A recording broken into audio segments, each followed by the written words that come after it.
Olá pessoal, tudo bem? Meu nome é David, sou fitopatologista aqui na Fundação Chapadão e hoje a gente vem aí com um novo episódio do nosso podcast e o assunto hoje é inovação. Então a gente vai pegar um assunto difícil, uma palavra que está na moda, mas que ela representa muita coisa e a gente vai conversar sobre esse tema. Eu estou aqui hoje com o Ricardo Seda, e o Ricardo está à frente da Secretaria de Ciência, Tecnologia e Inovação. Ricardo, essa secretaria ela faz parte está dentro de outras secretarias. Explica para a gente como funciona isso. Bom, David, primeiro, obrigado pela oportunidade de poder estar aqui fazendo esse bate-papo com você no podcast. Eu queria fazer uma retroagir só um pouquinho. Quando o governador Eduardo Ribeiro ganhou a eleição, uma das primeiras coisas que ele fez foi reestruturar o governo. E na cabeça dele, o desenvolvimento ele precisa estar ancorado em alguns pilares. E esses pilares são a inovação e a sustentabilidade. Por essa razão, nós modificamos o nome, então, o SEMAD, para a SEMADESC, que é a Secretaria de Meio Ambiente, Desenvolvimento de Ciência, Tecnologia e Inovação. Então, nós temos de um lado o meio ambiente e a sustentabilidade, e do outro lado, toda a pesquisa científica e aquilo que leva à inovação. Então, esses dois pilares balizam o nosso desenvolvimento. E a SEMADESC, que é a secretaria então, que cuida do desenvolvimento a partir desses pilares, ela foi criada estruturando secretarias executivas. E a que eu lidero é a Secretaria Executiva de Ciência, Tecnologia e Inovação. E um dos principais trabalhos que a gente faz é exatamente desmistificar o que é inovação. Tá? À primeira vista, as pessoas pensam que inovação tem a ver com bits, bytes, com robótica, com aplicativos. Também é isso. Mas a gente está tentando levar o conceito de que inovação nada mais é do que tudo aquilo que pode melhorar a vida do cidadão. Desde o momento que ele acorda, toma o café da manhã dele, até o momento que utiliza o transporte público, até que ele utiliza os serviços públicos, os produtos e serviços que ele consome. Então, é um pouco disso que a gente está tentando desmistificar e fazer com que as instituições possam se lançar e tornar a inovação uma cultura e um modelo de negócios. Perfeito, Ricardo. Uma coisa interessante que você coloca, e eu tive o prazer de te conhecer há um mês aproximadamente atrás aqui em Chapadão do Sul, na sua visita à Fundação Chapadão, e a gente teve um alinhamento muito interessante de ideias, e nesse sentido, eu concordo 100% com você. A inovação, a gente usa a palavra do momento, só que às vezes ela está muito abstrata e a gente tem que trazer ela, aterrizar ela aqui no nosso cotidiano e pontuar o que a gente vai utilizar uma tecnologia para resolver um problema.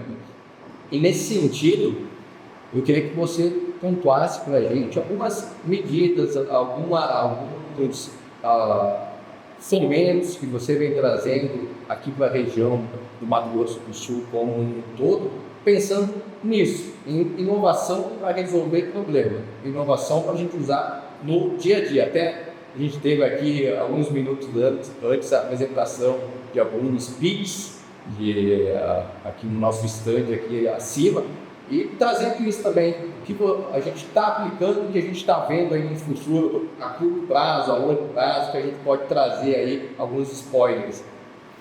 Eu acho que, assim, na SEMADESC, no governo do estado, a gente entende que a inovação, primeiro, ela aumenta a competitividade, porque ela transforma os negócios.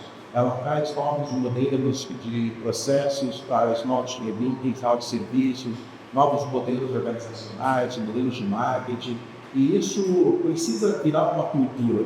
Né? A todo momento você tem margem para melhorar incrementalmente algum tipo de produto que você desenvolva, que você oferece, ou mesmo você pode colocar uma estrutura, que é o que a gente está vendo em algumas áreas, na área de inteligência artificial, por exemplo, né? Inteligência artificial aplicada à hora do negócio. Hoje em dia mesmo a gente tem os aviões que fazem pulverização, mas já há um custo cada vez maior que eles de drones. Né? O avanço da agricultura de precisão Então, a inovação, ela é silenciosa. Por que ela é silenciosa? Porque ela nasce, na maioria das vezes, lá na pesquisa científica, aqui na Fundação Chapadão, nas universidades, nas embarcas. Então, às vezes, são anos e anos pesquisando um determinado problema, uma patologia, uma fitopatologia, tá? Ou então algum outro problema na produção de carnes, por exemplo. Só que isso é silencioso. Mas quando a gente, de repente, acorda, está aí uma solução no mercado. De repente, cultivar que serve num terreno mais arenoso que tem uma determinada região. Acabamos de ver aqui um pitch, você lembrou muito bem, que eu achei sensacional, de startups aqui do Chapadão do Sul.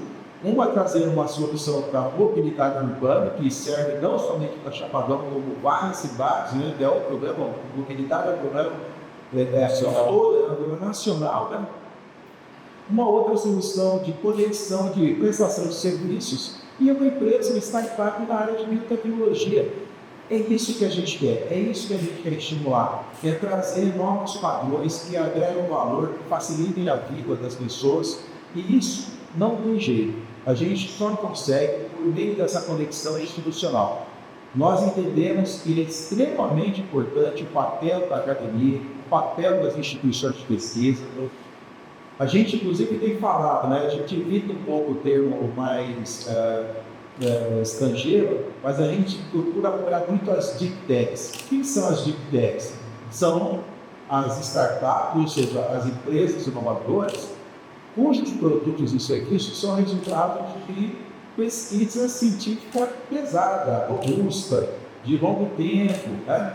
Então, isso para a gente é importante, né? É estimular, porque isso, sem dúvida nenhuma, é o caminho que vai promover uma maior agregação de valor à produção, né? A gente viu os números aí na produção de soja, por exemplo, né? E isso a gente pode levar para todos os setores, não somente no setor produtivo, não somente para o agronegócio, mas podemos levar para a indústria também, estimular o uso de bioinsumos, biofertilizantes, as energias renováveis, estimular, por exemplo, em outras áreas como na arquitetura, o uso da biomimética, que é você olhar a natureza e copiar o que a natureza faz e transformar isso em algum produto de serviço que nós utilizamos, né? Então, esse é o grande desafio. Por isso que eu tenho feito esse trabalho de peregrinar, visitar as instituições, né? Eu estive aqui conversando com você, poxa, nós temos 6 áreas de pesquisa, né? Mas o que mais? Como que a gente pode ajudar? Que conexão que a gente pode fazer enquanto política pública, enquanto governo do Estado, né? Acho que é o grande desafio que a gente tem aí nesse caminho que a gente está percorrendo. E bem, trazendo uma palavra-chave que você usou, a inovação ela tem que ser uma cultura. A gente tem que acordar, viver o dia e dormir pensando nesse sentido. Do mesmo jeito que uma empresa ela precisa que todo o corpo técnico dela tenha a mesma cultura, pensando no futuro, pensando no modo de agir e pensando no que a gente quer alcançar, a gente tem que ter como sociedade, como a gente mais ligada à parte científica, e não só a gente, mas a gente está falando aqui no nosso ramo. Tem que ter isso como cultura para a gente conseguir evoluir e ter lá na frente um rumo, um vetor para a gente seguir. E hoje de manhã o governador lembrou muito bem isso. Eu acredito que o Estado ele tem aí o papel de promover um ambiente fértil para essa inovação.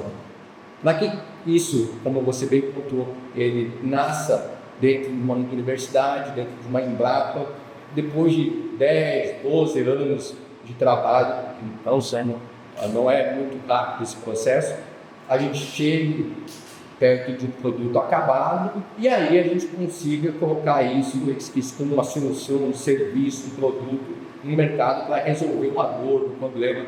Então, realmente, esse modo de pensar, eu acho que ele é muito positivo e ele tende a ter um sucesso muito grande. Como quando a gente pensa no Brasil como um todo, na minha visão, no meio não é verdadeiro, mas especialmente aqui na nossa região. Como eu contei na nossa última conversa, eu tenho a impressão que Chapadão do Sul e as cidades aqui do entorno elas têm um apreço muito grande por tecnologia, por inovação, um investimento alto, um retorno alto da mesma forma, o clima muito favorável. Então a gente está em um ambiente naturalmente, pensando em condições climáticas, que ele suporta esse investimento com uma certa segurança e com uma cultura de inovação muito distribuída e difundida, principalmente nos nossos associados. Então isso vai de encontro à política que você colocou e é um cenário positivo para trabalhar, não é? Isso é histórico, né? Quando a gente vai lá atrás e faz uma revisão do que foi o Renascimento e a Revolução Científica, né? Naquele momento, por exemplo, você logo depois surge a máquina a vapor, que é o grande símbolo que marca a industrialização no mundo, né? Então, de quase 1000 anos de feudalismo, em pouco mais de 250 anos, a gente rapidamente transformou a sociedade. Hoje em dia, a gente já consegue fazer viagem comercial para o espaço, feito de forma privada. Antes, a gente imaginava que só os astronautas iriam para o espaço. Hoje, uma pessoa comum já consegue ir. Já tem pesquisa e já tem ações que a gente está vendo aí que consegue fazer isso. E em várias áreas, né? O trabalho, por exemplo, que a Fundação Chapadão, que as Embrapas, que as universidades vêm fazendo, né? Gerando. Mato Grosso do Sul está com 46 anos. Você imagina o que era Mato Grosso do Sul lá atrás, o nível de produtividade. Eu me lembro quando eu era moleque, a gente ia no açougue e a gente comprava carne de segunda e falava baixinho, com vergonha, né? E falava, por exemplo, eu quero comprar um A100. Hoje em dia, não existe carne de segunda. Você tem melhoramento genético da raça, você tem melhoramento genético de pastagem, você tem nutrição animal, você tem uma série... E hoje qualquer carne é uma boa carne. Você não carne de segunda ou carne de primeira, não existe mais isso. O A100, inclusive, ele é exportado com um pomposo nome de short rib, por exemplo, né? Que é muito consumido, é uma carne super macia. Então isso é fruto de ciência, é fruto de pesquisa, é fruto de processos inovadores. Hoje você já tem, inclusive, carne de laboratório. Eu visitei a empresa lá em Israel. Você faz a cultura a partir de uma célula que vai se reproduzindo e você consegue ter um bife. Daqui a pouco, na hora que isso estiver escalável, com a pesquisa totalmente pronta, provavelmente vai estar nas gôndolas do supermercado. E aí você não precisa abater nenhum outro animal. O quanto isso coloca em risco a forma tradicional, não sei, a gente vai ter que fazer uma avaliação. Mas a gente avançou em várias áreas. Hoje, por exemplo, na gestão pública, o governo de estado tem boa parte dos seus serviços na palma da mão. Você, por meio do seu smartphone, você consegue pagar uma guia na Secretaria de Fazenda, pagar o seu IPVA, você consegue, de repente, pegar uma certidão ambiental. Então, tudo isso é um avanço. A própria junta comercial, que é ligada lá à nossa secretaria, a junta comercial, hoje o tempo médio para você tirar, dependendo da empresa, tirar o seu CNPJ, é de 2 horas. Nós, quando entramos no governo em 2015, eram 36, 37 dias. E isso fruto de tecnologia, de pensar na frente, de apoiar. Então, para a gente é extremamente importante que a gente faça isso. Recentemente, eu falei lá na época da Revolução Científica, mas agora, nos anos 80, os famosos tigres asiáticos, Singapura, Taiwan, Hong Kong, Tailândia, se transformaram naquela potência porque decidiram investir pesadamente em educação, em ciência, em tecnologia. Os chineses, que até pouco tempo atrás a gente reclamava dos produtos que comprava na China, aprenderam a fazer carro e estão vendendo carros com altíssima tecnologia, né? E aprenderam em pouco tempo. Então, acho que isso é um investimento estratégico. O secretário Jaime, que é o secretário titular da nossa pasta, ele falou uma frase, falei, Jaime, vou usar essa frase sempre, né? Se há alguém que pode construir o futuro de uma sociedade, Esse alguém são os pesquisadores que estão nas instituições de pesquisa, nas universidades, né, na Fundação Chapadão. Eu acho que é isso, a gente está aqui construindo o futuro, a gente está aqui pensando em como melhorar a vida do cidadão daqui a alguns anos. Quando a gente acordar, a coisa está pronta. Aposta. E essa evolução, é interessante que você pontuou, essa evolução principalmente no melhoramento genético, pensando em carnes, e a gente vê isso na produção de grãos. Se a gente fizer um recorte dos últimos 10 anos, o aumento da produção, principalmente de soja, vamos pegar aqui como exemplo, se deve à expansão de área? Sim, mas se deve muito mais a aumento de produtividade do que expansão de área. Olha o que a gente consegue produzir com uma leve expansão na área. Isso é tecnologia. E não tem ninguém mais competente em produzir com os níveis que a gente produz no mundo do que o Brasil. E a gente produz sustentável, sim. A gente tem um sistema de produção tropical que é diferente da Europa, diferente desses países, dessas regiões, onde a gente tem muita chuva, clima, a temperatura alta, a gente consegue fazer 3 safras ao ano em algumas regiões e com uma pressão de doença que não tem em outro lugar. Inseto, pragas, doenças. A gente pega, por exemplo, mancha-alvo no algodão, temperatura alta e folha molhada, precipitação, quando eu tenho aquela semana onde está bem nublado, eu tenho um ciclo da doença a cada 4 dias. Então, entre uma aplicação e outra, 3 ciclos da doença. Em que outro lugar do mundo tem isso? Não tem. Então, a gente é muito competente em produzir, a gente produz de maneira sustentável e eu acho que a gente tem que mostrar mais isso, que sim, a gente produz de maneira sustentável. E esse eu acho que é além de a gente saber fazer bem feito, a gente tem que comunicar lá fora que a gente sabe fazer bem feito e melhor do que o que está lá fora.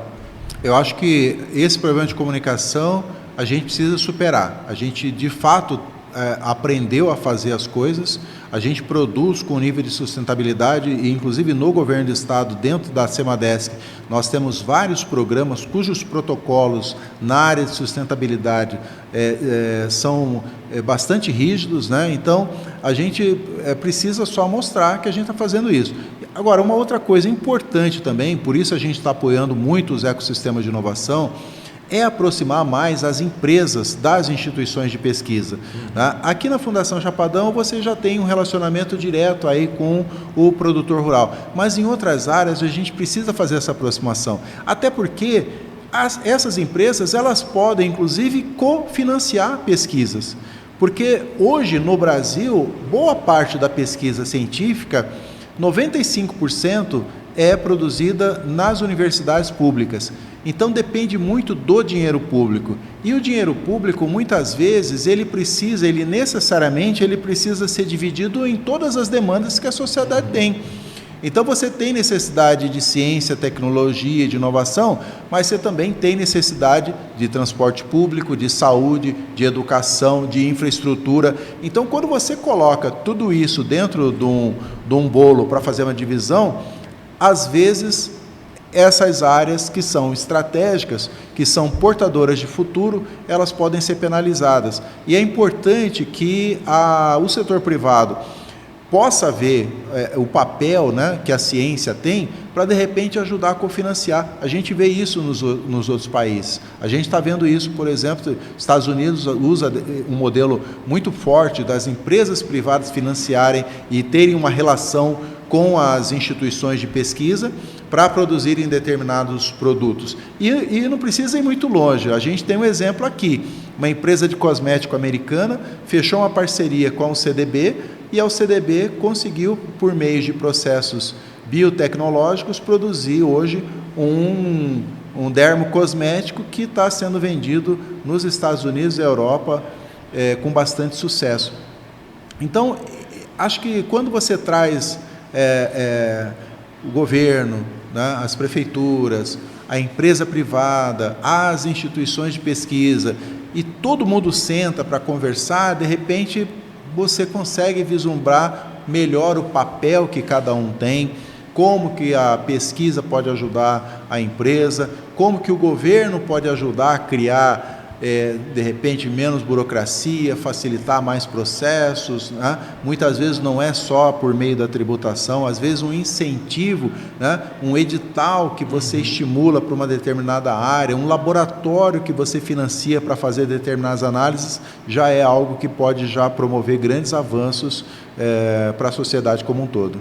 Não, perfeito, perfeito. E pensando nesse avanço, ele pode dar suporte ao avanço de novas culturas, como a gente estava conversando alguns momentos antes, a citricultura que está entrando aqui para a região, o amendoim aqui, a gente gravou um podcast anterior a esse também, entrando com força aqui na região. E como você vê essas novas culturas entrando no estado como um todo, e pensando nos incentivos, o que a secretaria como ela veio e como que ela está pensando o papel dela naquele sentido de promover um ambiente fértil e as empresas, o capital privado, ele vai ser a força motriz nesse terreno fértil. Bom, são várias frentes, né? Para você atrair esses investimentos todos, né?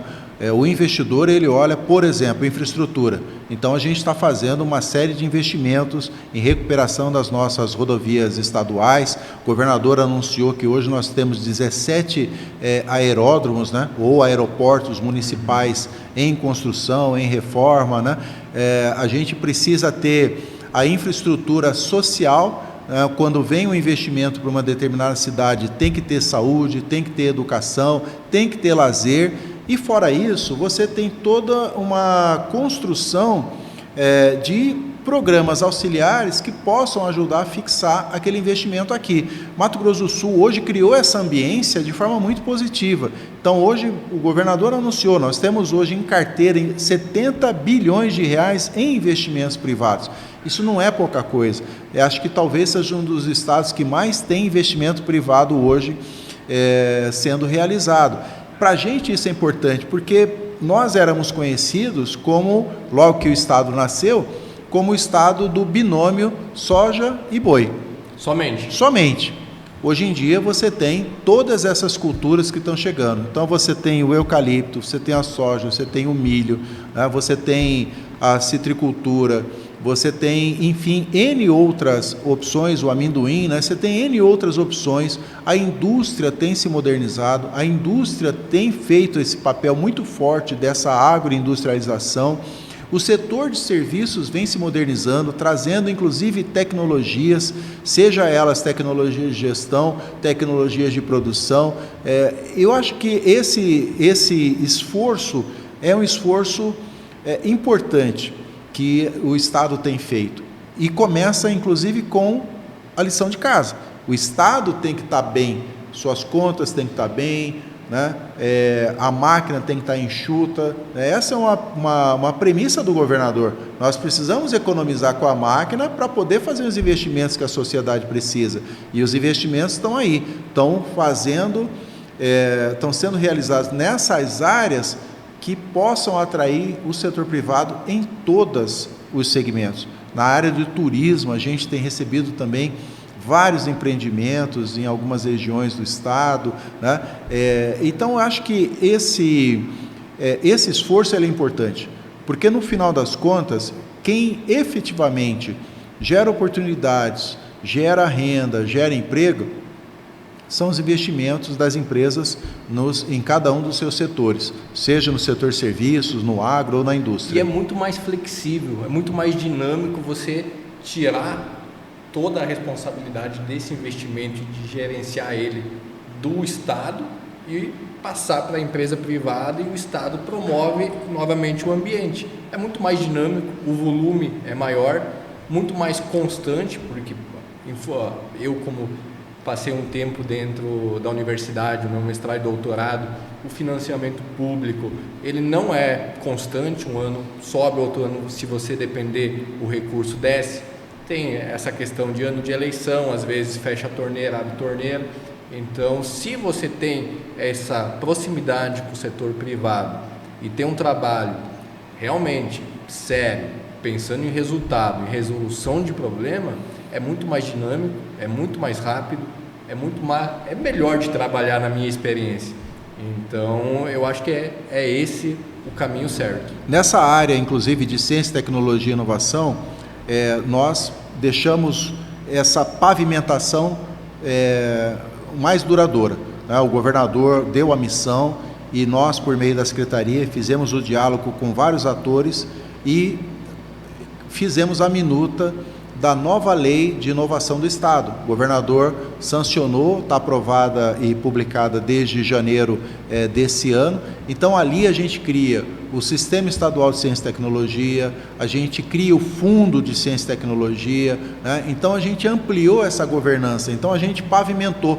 Então, essa é uma política que, independentemente de quem serão os próximos governadores nos próximos anos, a lei está ali para ser cumprida. A lei está ali para dizer o seguinte: olha, ciência, tecnologia e inovação, ela é importante, né? E ela é importante em todas as áreas. A gente pode, por exemplo, reduzir muito o custo de saúde se a gente oferece telemedicina, se a gente usa inteligência artificial para fazer diagnóstico e predição de doenças, se a gente usa a tecnologia, a inteligência artificial e outros mecanismos para fazer, por exemplo, as análises sobre o clima.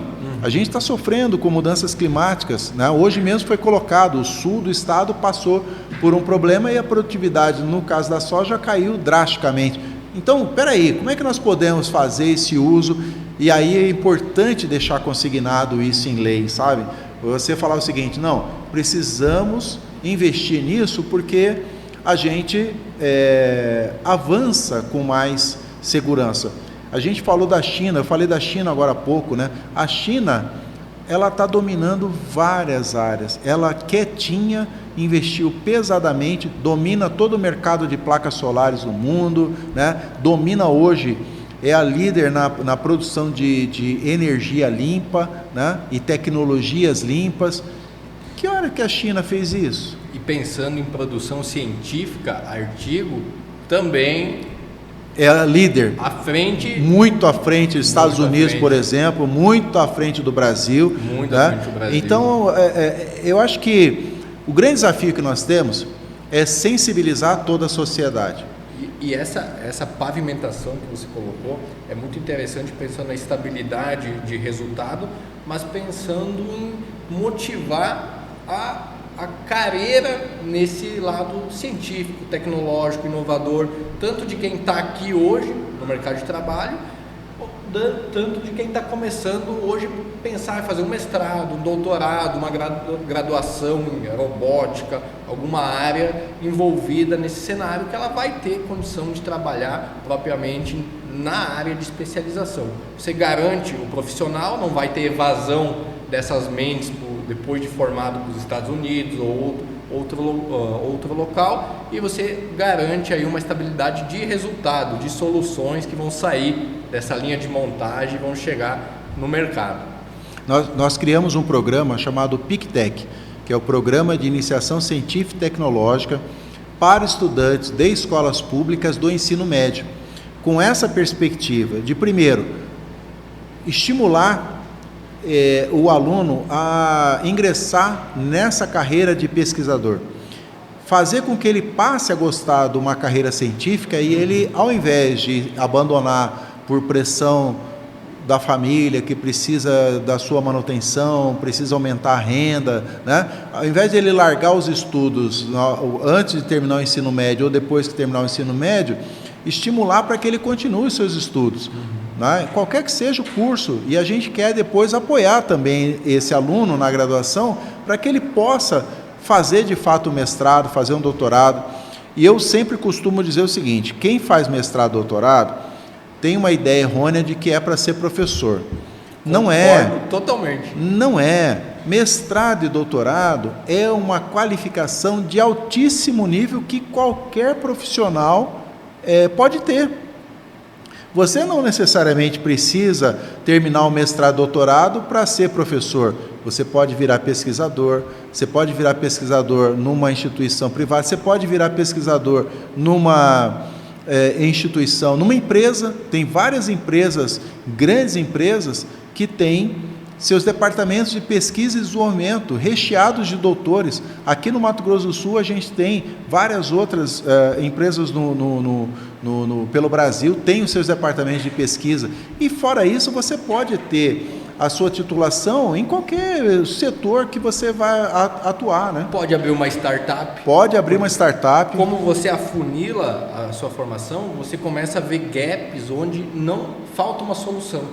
E aí você, num ambiente propício, você vai lá e propõe a solução e pode dar muito certo. E essa é a nossa pegada. Lá na secretaria, a gente chama de Deep Techs, né? Que são as startups que nascem nas universidades, portanto, nascem como resultado de pesquisa robusta, sabe? Pesquisa feita em altíssimo nível, né? Então, se a gente conseguir estimular que as universidades passem a formar, além de profissionais, ele forma também um pesquisador empreendedor, um pesquisador inovador. Eu acho que, ao longo do tempo, a gente vai criar uma massa de talentos no Mato Grosso do Sul que talvez nenhum estado da federação, proporcionalmente falando, vai ter. É isso que a gente quer. Aí evita aquela fuga de cérebros que você falou agora há pouco. E reverte.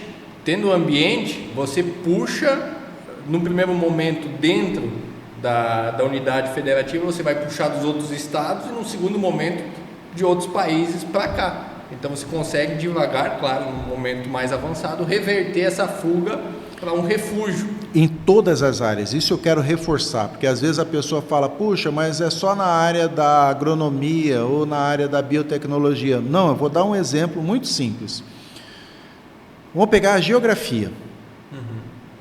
Na geografia você provavelmente vai ter disciplinas, linhas de pesquisa na área de geopolítica.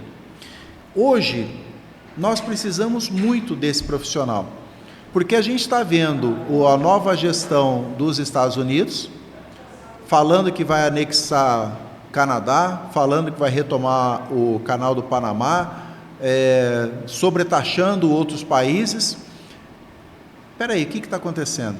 Então, um profissional que entende geopolítica, ele vai falar o seguinte, espera aí, produtores de soja, o que está acontecendo pode ser isso, pode ter consequências X, Y, Z, continuem vendendo aqui para os Estados Unidos, ou então procurem outros mercados. É isso. Vai impactar dessa forma. Vai impactar dessa forma. Tem 100% de certeza? Claro que não, é uma análise. É uma análise de diversas variáveis. Mas, o que eu quero mostrar aqui é que, de repente, um profissional que... mas eu vou... Como é que eu posso, né, no meu curso, né, aprender, como é que eu posso impactar qualquer área? A pedagogia, ela basicamente é a ciência que entende como acontece o aprendizado humano. Uma empresa que precisa vender o seu produto e que, portanto, precisa aprender qual é o comportamento do seu consumidor. Será que o pedagogo não consegue criar um método de aprendizagem para a sua equipe de vendedores para ajudar a entender aquele perfil, aquele mercado? Então, o que a gente está fazendo no governo do estado é convidando as instituições a mudarem, a trocarem as lentes, mudar o ângulo de visão, pensar fora da caixinha, né?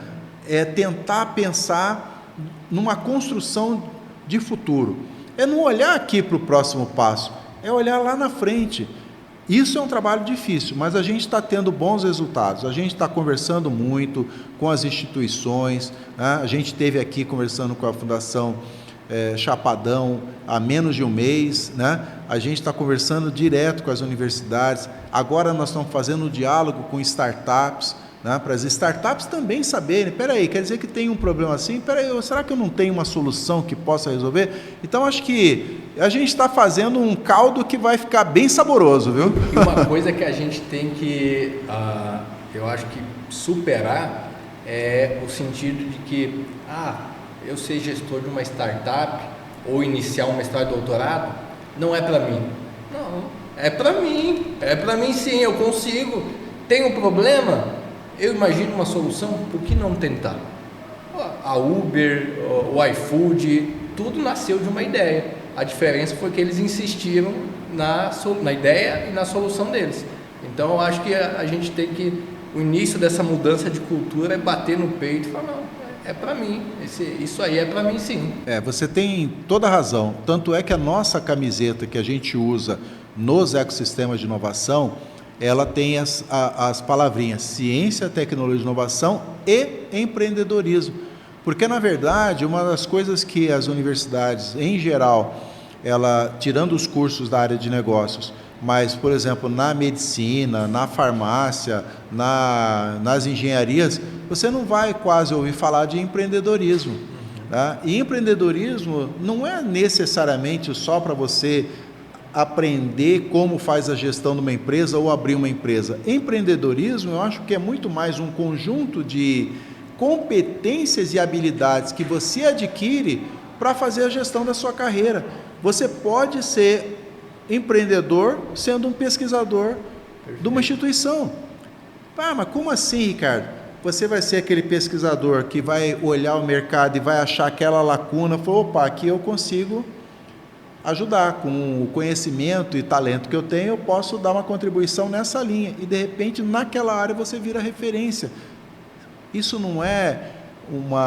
não são características de um empreendedor? Com certeza. Né? Então, acho que essa desmistificação de conceitos, ela é importante, porque senão a gente não supera, fica patinando, e nós temos, é isso que eu sempre falo, né, para as pessoas, né? Nós temos um estado fantástico, nós somos um estado novo, com 46 anos, que é o estado que mais cresce hoje no país. A perspectiva é que ele seja o líder em termos de crescimento em 2025, a uma taxa de 4,4%. O nosso agronegócio foi o que mais cresceu no ano passado, mais de 32% de crescimento. A gente tem uma indústria que começou a se modificar, uma indústria que está buscando entrar nessa era digital, nessa indústria 4.0. Nós temos um setor de serviços extremamente robusto. Estamos buscando agora também emparcerar com as instituições de pesquisa para que elas ganhem também a sua robustez, para que a carreira de pesquisador, a carreira de cientista também possa ser atrativa, e a gente não só atraia novos pesquisadores para o Mato Grosso do Sul, como também os que estão aqui, o menino e a menina que está ali no ensino médio, fala assim, mas eu quero ser pesquisador, eu quero trazer, é importante que a gente traga para esse espaço, né, os alunos. Às vezes a gente vê os ônibus chegando nos eventos com a gurizada, né, fala assim, puxa, mas eu acho importante, a gente nunca sabe quando um garoto, uma garota vai olhar para o pesquisador David e fala assim, que trabalho legal que esse cara quer fazer, eu quero ser isso aí. Sabe, eu acho que é esse trabalho que a gente tem que tentar fazer com o tempo. Com certeza, com certeza. Em função do nosso tempo aqui, eu queria te agradecer a participação, a ter se disposto a conversar com a gente. E eu queria, antes da gente encerrar, falar que o papo foi muito bom. E quando eu te conheci, Senna, um mês atrás, a nossa breve troca de ideia e a nossa breve conversa, a gente consegue ter um feeling. E eu, na nossa conversa, pensei, cara, eu gosto do jeito que esse cara pensa e esse jeito é o jeito que vai dar certo. Então, muito obrigado por ter tirado um tempo da sua agenda até aqui conversando com a gente. E eu queria que você falasse aí algumas palavras finais aí para o nosso podcast. Legal. Primeiro, obrigado pela oportunidade de participar do podcast, né? Pode contar comigo. Para falar de ciência, de tecnologia e inovação, eu abro a agenda, né? Acho que é importante, acho que é um trabalho extremamente importante, porque é o que eu estou falando para você, nós estamos tentando colocar um outro olhar, um outro ângulo sobre essa interação dessa área. Não é algo que é muito isolado, às vezes o pessoal faz a caricatura do cientista como aquele cara mais malucão. Não, são pessoas normais que só querem, através do seu trabalho, transformar a sociedade, seja de forma disruptiva, de forma incremental ou não, né? Então eu quero, em nome do governo do estado, agradecer por essa oportunidade, né, e colocar o governo do estado, em especial a SEMADESC, à disposição da Fundação Chapadão, né?